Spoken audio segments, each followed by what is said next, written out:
Okay, so we've set up an experiment here to simulate spilt coffee on a floor surface. The first run that we've got here, we're going to run the slip alert through the actual coffee spillage.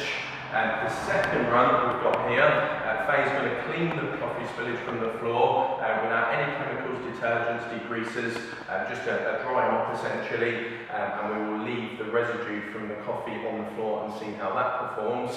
And then the third example that we've got here, we're going to do exactly the same as the second example, but then we're going to introduce some water after the coffee's been removed to simulate wet shoes coming in onto the floor surface. Now, we've previously tested this floor as a control in as found dry conditions. It's recorded 108 as a dry result, and in the wet as a control with just water as contamination, it's recorded 131. So we'll see how we go. So this first example is just coffee. So we've got a fresh coffee spill on the floor. 131 was recorded for this floor in wet conditions.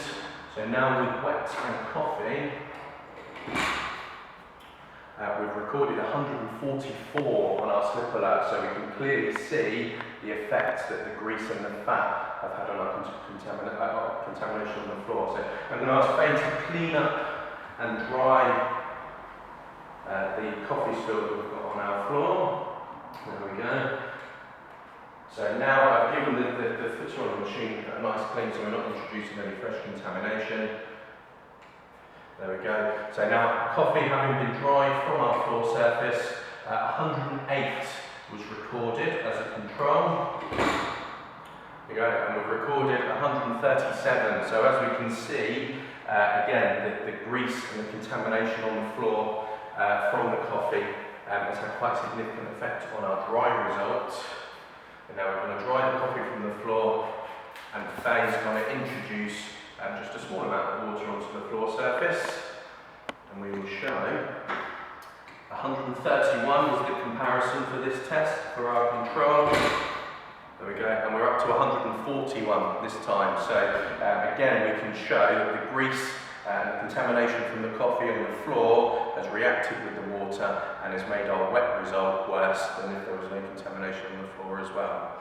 So this just goes to show really, this demonstration that we've got here, that if you have any spillages on your floor surface that contain any oils or fats or greases, such as coffee, then it's important that we're using an effective method to remove that from the floor surface. Now, we should be using some form of degreaser to clean these spills, and with a degreaser, we will be able to return these the scores on these floors back to 108 in dry results and 131 for a wet test.